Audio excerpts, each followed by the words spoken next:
and that schism. Well, what is wrong with us? We need to study from them. We need to educate ourselves about what kind of things constitutes secularism as a philosophical program. What is it? One of which is Zionism, isn't it? Right.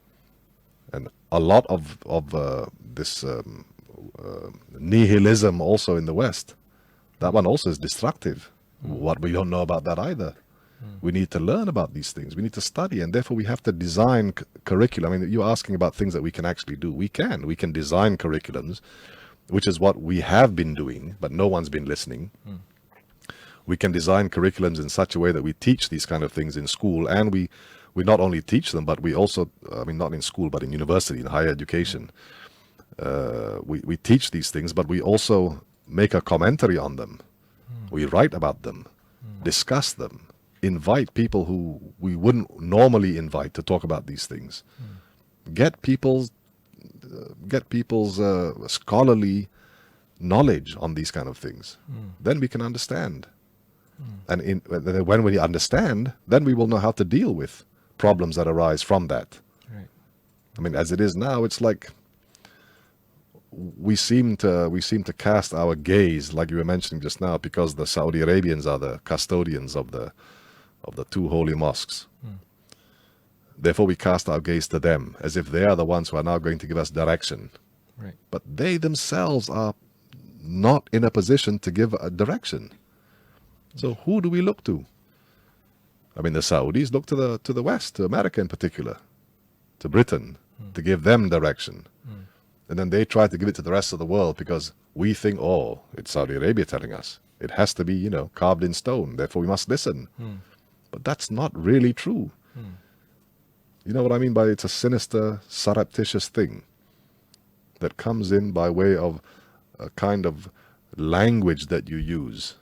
We talked about this earlier. What kind of thing will confuse us? And it's language, the wrong use of language, how language and thought are reflexive. Yes.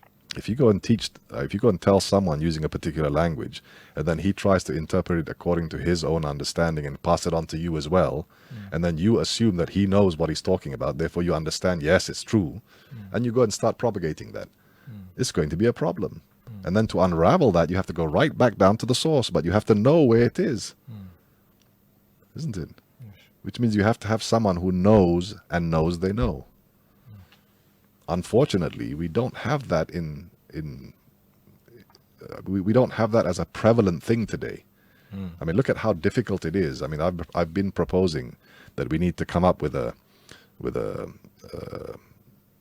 not to say a think tank, but a network that can actually design curriculums in a proper manner for higher education. Bring in the right professional staff to teach that curriculum. Right? Why are we stopping at just the Islamic civilization? We are a country where we have not only the Muslims, we also have the non-Muslims. Yes. What about the Chinese civilization? There is thousands of years of Chinese civilization that we know nothing about. What about the Indians? We don't have any books of theirs in Sanskrit in any library as far as I'm concerned. What about the Chinese Mandarin writings? Do we have them in great numbers? We don't. We don't have people to teach them. We don't have people to collect them. Isn't it? What about Jewish writings? How come we don't have any of that? We should have that as well. Is it just because our distaste for Jews that we are doing this? I mean, I don't think we should be opposed to individuals. It's the ideologies that they try to impose on us. And this ideology which they try to impose, they do it within using a certain language, a language which we have to also understand. And that language is couched in a tradition which we also have to understand. That tradition is born out of a civilization which we also have to understand. But if we don't know any of this, how are we going to come up with a proper solution? We talked today in Malaysia about the problem of kleptocracy and corruption. But I remember once we were on this radio station and I was saying, but we should not just concentrate on that one thing, because the entire institutional system has been corrupted. And therefore it's not really that worthwhile to look at things in abstract or in isolation. You have to look at it as a whole. It's institutionalized, this idea of corruption, not just in terms of bribe taking or stealing or kleptocracy or whatever you want to call it, but it's also the corruption of knowledge. And how is this corruption of knowledge happen? Because we have corrupted the language. I remember one of your viewers said before, well, if I want to know about the advancement of Malay language, go to University Kebangsaan. They've done a lot of work with that. No doubt. I'm sure they have. But to what extent? To what extent have they done such a great job, according to this person also who claims such a thing, that we can turn to them and say that, yes, they are the reference center for this kind of thing? We can't. I mean, it doesn't apply, because we are seeing things in abstract instead of seeing things as a whole. And I think this is a big problem. We have to get out of that. And if we are saying now that we have already proposed how to do things, and we've already given multiple proposals, but if you are prevented from actually presenting these proposals because those in power or their minions want to prevent you from seeing those in power because they are afraid that you might take away whatever they have proposed, then it's a big problem, isn't it? And that is the problem, actually, what we are suffering from here. There are many people here, brilliant minds here, who can actually contribute to this network. But they themselves, when they do that, they don't see any results because no one's willing to listen. No one's willing to actually extend an ear, or like they say, the Arabs will say they like to bend their ear just to listen. They don't do that, unfortunately. And it's very disappointing. Datuk, how do you see the role of the wealthy in our community?